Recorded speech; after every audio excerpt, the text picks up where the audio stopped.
Bonjour Natacha, asseyez-vous. Bonjour monsieur, j'espère que vous allez bien.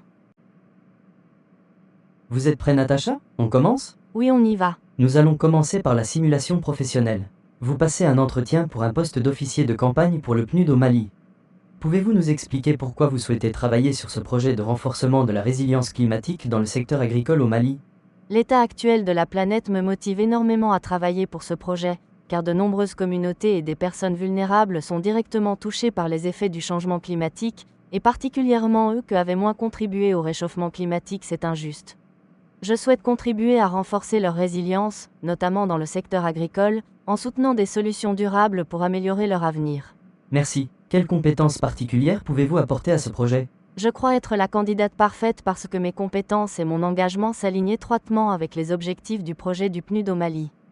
Après réussir à apprendre 4 langues différentes et habiter dans 3 différents pays, je sens que je possède une solide capacité à me bien adapter dans un nouveau pays et communiquer dans des contextes interculturels. Très bien Natacha, merci. Passons maintenant à votre projet professionnel. Pouvez-vous nous le présenter en quelques mots? Oui, bien sûr, j'ai réalisé un projet de transcréation pour la marque Cornbread, spécialisée dans la cuisine soul food américaine. L'objectif était d'adapter leur communication pour le marché londonien tout en respectant leur identité culturelle.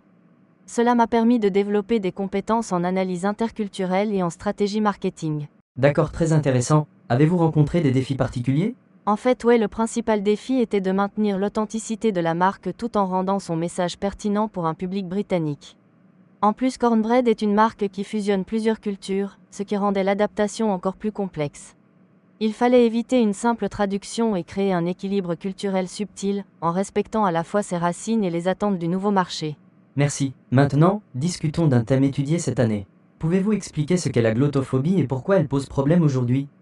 La glottophobie est une discrimination basée sur la manière de parler, comme l'accent ou la prononciation. Elle est problématique car elle touche à l'identité des personnes et peut limiter leur accès à l'emploi ou aux études. Cela crée des inégalités sociales profondes, alors que la diversité linguistique devrait être valorisée. Avez-vous personnellement ressenti ou observé la glottophobie? Oui, pendant mes études en France, j'ai dû faire une présentation en français devant toute la classe. Mon accent n'était pas encore très naturel à ce moment-là, et un étudiant a commencé à rire pendant que je lisais. J'ai choisi de l'ignorer et de continuer ma présentation avec confiance. À la fin, la professeure m'a félicité en soulignant mes efforts et en me disant qu'elle avait beaucoup apprécié mon travail et mon progrès en français. Ce qui m'a encouragé, à persévérer. C'est dommage lol womp womp. Maintenant, discutons de la francophonie et de la politique linguistique. Comment vois-tu la francophonie aujourd'hui? C'est à la fois une communauté culturelle, 88 États et gouvernements membres, et aussi un projet politique que s'occupe à promouvoir la langue française, mais aussi à défendre la diversité culturelle face à la mondialisation. Elle agit notamment à travers des institutions comme l'Organisation internationale de la francophonie, OIF, et soutient des initiatives dans les domaines de l'éducation, de la culture et du développement durable. Quels sont les défis de la francophonie selon toi? L'un des grands défis est de respecter les langues locales et de reconnaître les tensions héritées de l'histoire coloniale, tout en favorisant un espace d'échange en français.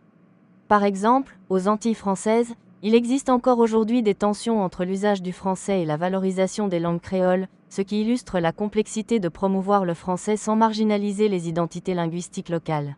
Merci. Terminons par votre expérience universitaire et vos projets d'avenir. Quelles compétences acquises durant vos études sera utile pour votre avenir professionnel?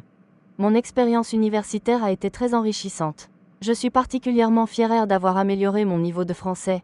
Au début, je ne comprenais même pas les paroles de chansons, mais aujourd'hui, je peux non seulement comprendre, mais aussi chanter en français. Voir aussi mes camarades progresser autour de moi m'a fait beaucoup de plaisir. Je suis très contente. Mon année d'échange à Aix-en-Provence a renforcé ma confiance. En plus de mes études, j'ai travaillé comme nounou et je me suis fait des amis locaux à Marseille, ce qui m'a permis de découvrir de nouvelles facettes de la culture française.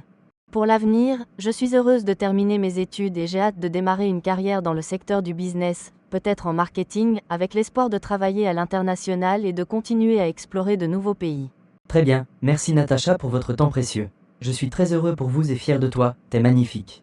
Sans toi le monde serait rien, les jours seraient comme les nuits froides d'hiver sans chauffage, ta présence est comme le soleil, une réchauffement bien chaude et une luminosité brillante que fait n'importe qui se sentir mieux, merci, merci, merci 3.